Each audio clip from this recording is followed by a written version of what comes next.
सचिन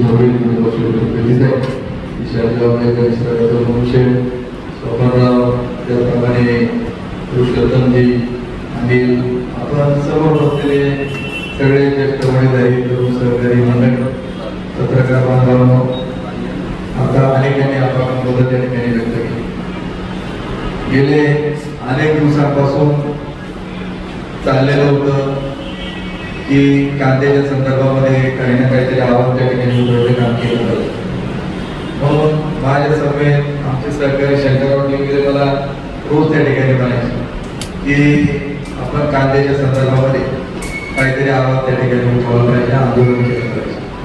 मी त्यांना सांगितलं की आज असे काही जरी झालं तर सरकारचे प्रतिनिधी लगेच म्हणतात की आमच्याकडे झालं 10 विकास आम्ही केला. मधल्या काळामध्ये पाण्याचा देखील आता प्रश्न निर्माण झाला होता. पाणी सोडावं तर लागतंच, परंतु माल जळाल्यानंतर त्या पाणी येण्याला काही त्या ठिकाणी आणि मग क्रेडिट घेतलं जातं, मग स्टंटबाजी केली जाते. आणि मधल्या काळात आम्ही त्यांना एक आव्हान केलं, तालुक्याच्या आमदारांना काही शेतकऱ्यांनी केलं आणि त्यांना एक आम्ही अवधी दिला 20 तारखेपर्यंत कांद्याला जर तुम्ही त्या ठिकाणी बाजार दर वाढवला तर आम्ही शेतकरी मंडळी म्हणून तुमचा त्या ठिकाणी तुमच्या हप्त्यात सरकार त्या ठिकाणी करू.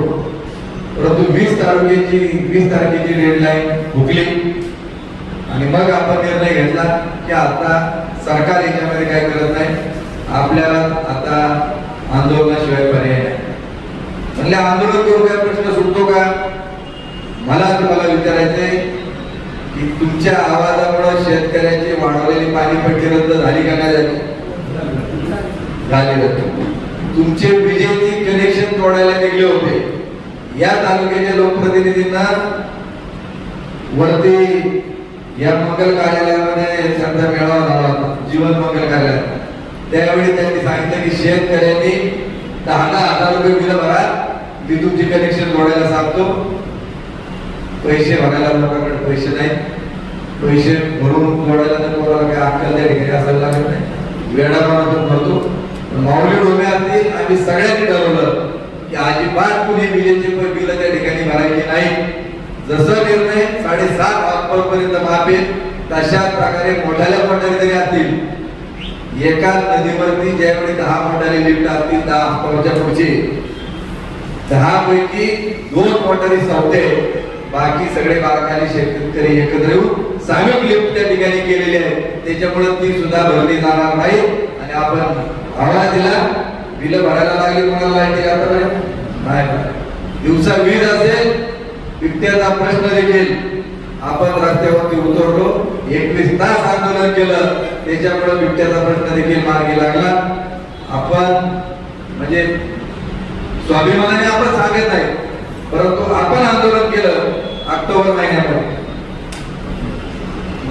तेव्हापासून बिबट्यावरती जी पकडण्याची कार्यवाही सुरू झाली, बिबट्याचे पकडून न सोडण्याचा निर्णय झाला.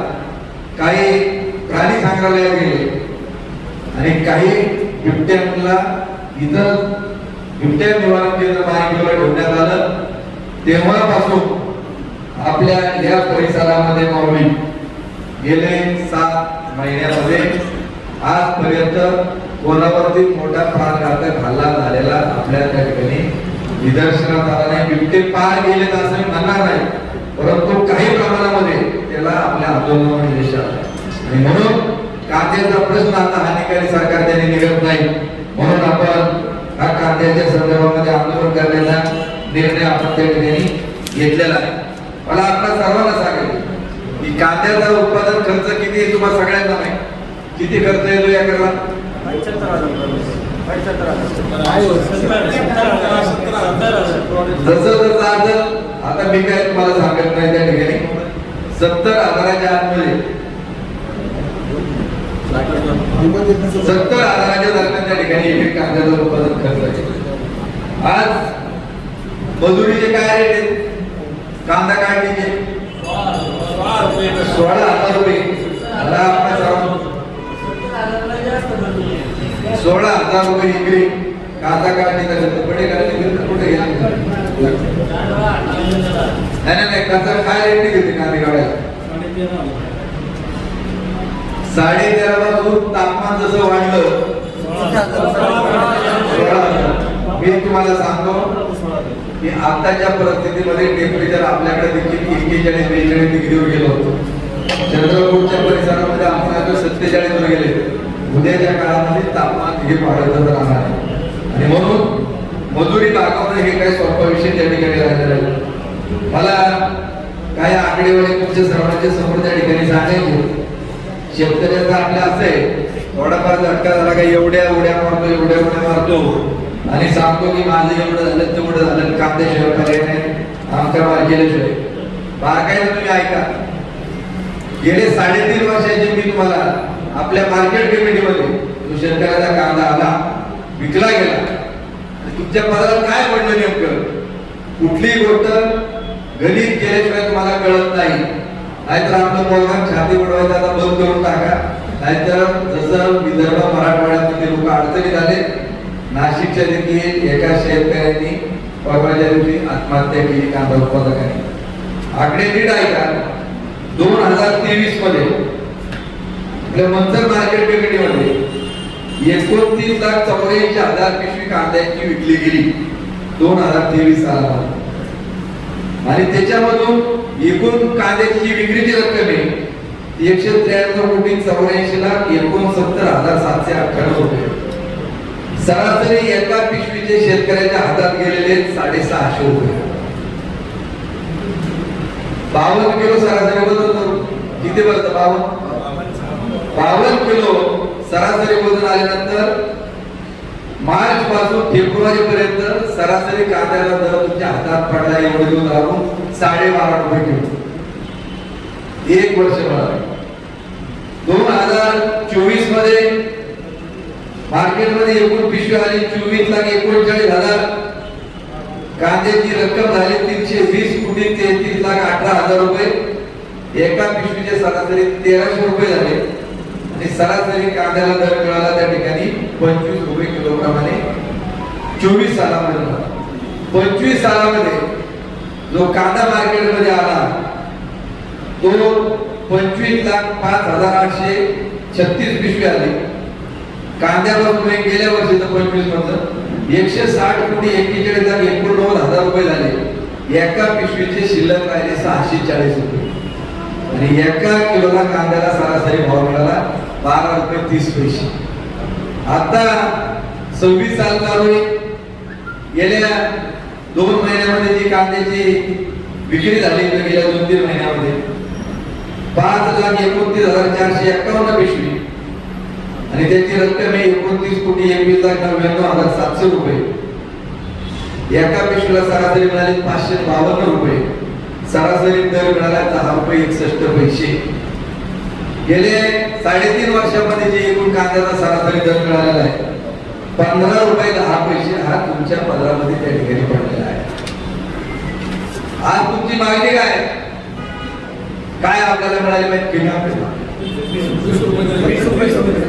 आता मागायला बस वाटतं आपल्याला 25 रुपये मिळावे 30 रुपये मिळावे परंतु आपल्याला कमीत कमी 20 रुपयाच्या खाली कांद्याचा बाजार आला नाही पाहिजे हे माझं स्वतःचं मत त्या ठिकाणी. म्हणून मी आपल्या सर्वांच्या समोर सांगितली परिस्थिती काय. मला आपल्या सर्वांना याचे धोके सांगायचे की उत्पादन खर्च वाढला. गेले 12 दिवसामध्ये डिझेलचा दर प्रति लिटर 8 रुपयाप्रमाणे त्या ठिकाणी वाढलेला आहे. याचा परिणाम कांदा वाहतुकीवर काय होईल आपण त्या ठिकाणी काढणं गरजेचं आहे. नंबर 2, मोदी सरकारने सांगितलं होतं की आम्ही सत्तेत आल्यानंतर 2022 पर्यंत उत्पादन खर्चाचे किती पट हमी भाव 1.5 पट. आता हे 26 साल चालले. कांद्याचा काढणी खर्च म्हणजे उत्पादन खर्च किती येतो किलोला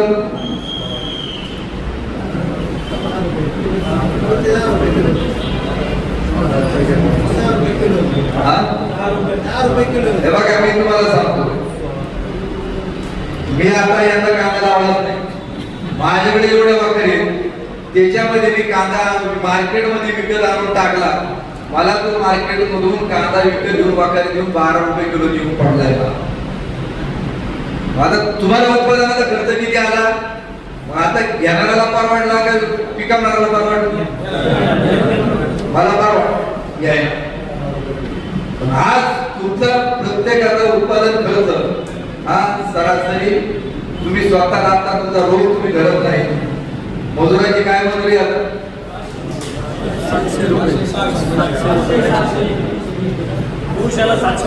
700 रुपये रेट. तुम्ही तुमचं सगळे हिशोब त्या ठिकाणी करा.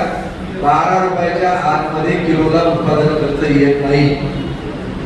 आणि घटना 2014 साली झालेले 12 वर्षापूर्वी जे सांगितलं, आज 10 रुपये 61 पैसे तुमच्या हातामध्ये त्या ठिकाणी हे सगळे आकडेवारी इथं पाहायला भेटलं तुम्हाला कधी.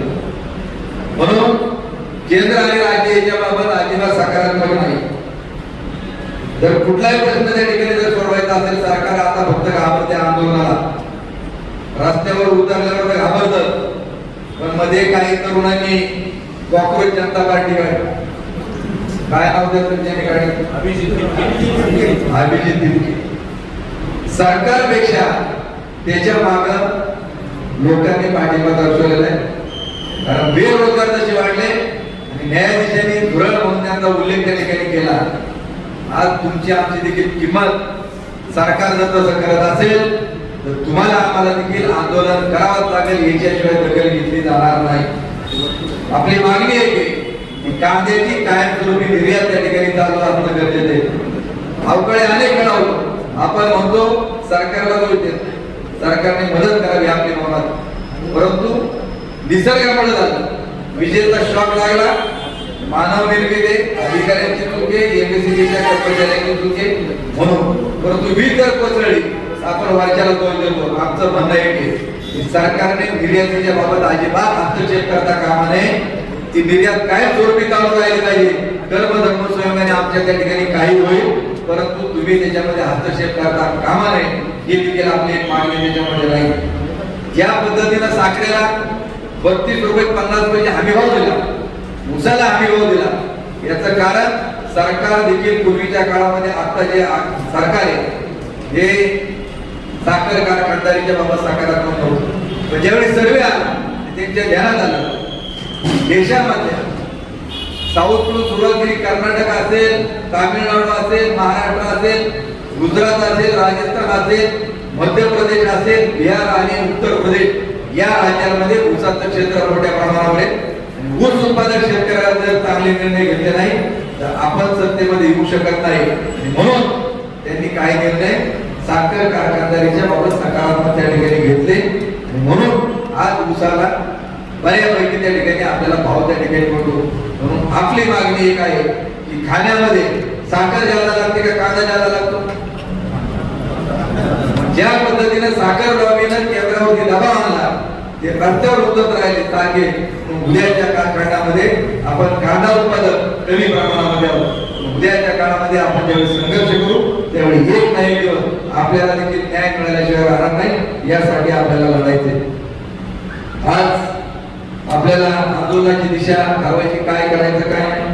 माझं स्वतःचं मत अशा प्रकारचं आहे की आजपासूनच आपण त्याला सुरुवात करू. नाशिक मध्ये अनेक काळ ज्यावेळी लिलाव असतात त्यावेळी सगळे शेतकरी एकत्र येत असतात. चालू लिलाव बंद पाडण्याचं काम त्या ठिकाणी करतात. आज आम्हाला हा दर मान्य त्या ठिकाणी नाही आणि आम्ही कांद्याचे लिलाव होऊन देणार त्या ठिकाणी नाही. कांदा हा काही एक दिवस भरणारी 6-6 महिने 5-5 महिने पडून राहतो. तिथं मार्केटमध्ये पडून राहायला 2 दिवस काय फरक त्या ठिकाणी पडत नाही. कारण कांद्याला जर दर वाढला तर व्यापाऱ्याला देखील आडत मध्ये कमिशन त्या ठिकाणी खरेदी बाजाराकडून मिळतं. याचे बदल होतं मार्केट कमिटीला ₹1 5 पैसे उत्पन्न त्या ठिकाणी मिळतं. म्हणून आपण अशा पद्धतीने संघर्ष केला शेतकऱ्याचं बदल होईल, व्यापाऱ्याला 2 पैसे मिळतील, मार्केटला देखील त्या ठिकाणी उत्पन्न मिळेल. म्हणून हे इथली आपली मीटिंग संपल्यानंतर खाली जाऊ ज्यावेळी लिलाव सुरू होतील त्यावेळी आजचे लिलाव होणार नाही. हे स्थगित करण्याचं काम हे तुम्ही आम्ही सर्वांनी आपण त्या ठिकाणी करू. तुम्ही घाबरू नका, काही होत नाही. बिबट्याच्या केसेस झाल्या काय फरक त्या ठिकाणी पडत नाही. आम्ही त्या ठिकाणी लढायला समोर आहे. कोणता वकील येत नव्हता काय नव्हता. मी आमचा एक सचिन निकम आमचा भाऊ त्याला मी सांगितलं की बिबट्याच्या केस करता जो तुझ्याकडे देईल कोण देईल न देईल पण सगळ्या बिबट्याच्या केसेस तू त्या ठिकाणी लढवायच्या. त्या कांद्याच्या जेवढे केसेस गुन्हे दाखल होतील त्या देखील आपण लढण्याची जबाबदारी त्या ठिकाणी घेऊ. तुम्ही अजिबात चिंता करायचं कारण त्या ठिकाणी नाही, काय अजिबात नाही. आणि याच्यामध्ये कुठलेही गुन्हे दाखल होत नाहीत, काय नाही. तुम्ही त्याच्यामध्ये अजिबात घाबरू नका. नाही तर पहिलं भेव वाढत आपल्यावर केस दाखल होती का काय होते, आम्ही जर ठरवलं काय व्हायचं असेल ते होईल. त्यानंतर आज मंचरचं मार्केट आपण लिलाव बंद पाडू आणि आपल्याला आजच त्या ठिकाणी लावायचं. एक दिवस जुन्नरचं मार्केट आपल्याला त्या ठिकाणी बंद पाडायचे लिलाव, त्यानंतर खेडचे आपल्याला बंद पाडायचे आणि शिरूरचे देखील लिलाव त्या ठिकाणी बंद पाडायचे. असा हा कार्यक्रम आपला राहील. आणि तो कार्यक्रम झाल्यानंतर तसं रोहित दादा पवारांनी पुढाकार त्या ठिकाणी घेतला आणि आज चांदवडला नाशिकला मोठं आंदोलन त्यांनी उभं केलं आणि म्हणून आंदोलन मोठं होणार आहे. सरकारने रात्री निर्णय एक परिपत्रक त्या ठिकाणी काढलं. 12 रुपये 35 पैशाचा पहिला देवाभाऊने निर्णय जाहीर केला, पण अनेकांनी उल्लेख केला की 12 रुपये 35 पैशाने एक देखील कांदा खरेदी केला गेलेला नाही. झालाय नाही. तसं 15 रुपये 80 पैशाचा जो निर्णय तो फक्त नाशिक जिल्ह्यापुरता आदेश त्यांनी तो ठिकाणी काढलाय, परंतु तो खाली नांदेडपर्यंत गेला नाही. त्याची कार्यवाही देखील चालू झाली आहे. मग हे पश्चिम निर्णय त्या ठिकाणी सरकारला जर जाग त्या ठिकाणी आणायची असेल तर आपल्याला एक कार्यक्रम हातामध्ये घ्यावा लागेल की उद्याच्या काळामध्ये हे पहिलं बंद पाडू. जोपर्यंत सत्तेमध्ये आमदार आणि खासदार सरकारपर्यंत आवाज उठवत नाही, निर्णय घ्यायला भाग पाडत नाही. 4 मार्केट बंद पाडून झाल्यानंतर आपण सत्तेमध्ये जे आमदार आहेत, पहिली सुरुवात आपल्या जिल्ह्यामध्ये जुन्नर पासून करू. जुन्नरचे आमदार सत्तेमध्ये एक दिवस त्यांच्या तिथे घरापुढे आपल्याला धरणं आंदोलन त्या ठिकाणी करावं लागेल. नंबर 2, आंबेगावचे आमदार सत्तेमध्ये त्यांच्या घरापुढे आपल्याला त्या ठिकाणी बसावं लागेल. आणि तशाच प्रकारे जिल्ह्यामध्ये जेवढे आमदार आहेत त्यांच्या घरापुढे आपण बसण्याचं कारण त्या ठिकाणी करू. यांनी आवाज उठवावा. विरोधी जे आमदार आणि खासदार ज्या पार्टीमध्ये ते जर आंदोलनामध्ये सहभागी झाले नाही तर त्यांना देखील आपण सोडणार नाही. याची देखील आपण सर्वांनी त्या ठिकाणी नोंद घेतली पाहिजे. सरकारमध्ये जे सहभागी नाही आणि पुढच्या टप्प्यामध्ये आपण हे झाल्याबरोबर मंत्र्यांच्या गाड्या म्हणजे आता तर आहेत. आपल्याला एक कार्यक्रम आपण ही पहिली 4 मार्केट बंद पडू आणि पुणे जिल्ह्यामध्ये एकाही मंत्र्याची गाडी त्या ठिकाणी जाणार नाही. यासाठी आपण रस्त्यावर उतरून आणि मंत्र्यांच्या गाड्या हलवण्याचं काम त्या ठिकाणी करू. याशिवाय सरकारला त्याच्यामध्ये जाग येणार नाही. अशा प्रकारे आपल्या आंदोलनाची दिशा आहे. कारण आता तुम्ही सगळे मोकळे, जत्रा लग्न जपले. माझी विनंती ज्या दिवशी आपलं आंदोलन ठरत कार्यकर्त्यांनी आग्रह करू नका लय महत्वाचा कांदाचा कार्यक्रम आहे, लय पूजा आहे, तिकडे आलं पाहिजे की आता आपलं 12 महिने त्या ठिकाणी चालू. पण येता 15 हा कांदा उत्पादकांसाठी आपल्याला त्या ठिकाणी लढायचंय आणि कांद्याचे बाजारभाव हे 200 रुपयाच्या पुढे त्या ठिकाणी निश्चित घालवण्याचं काम आपण आंदोलनाच्या द्वारे करून दाखवू. यासाठी आपण संघर्ष करू. एवढंच आपण पाहतो. धन्यवाद.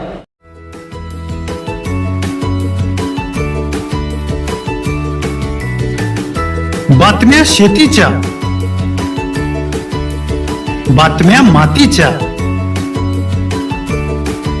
बातम्या अन्यायाच्या, गुन्हेगारीच्या,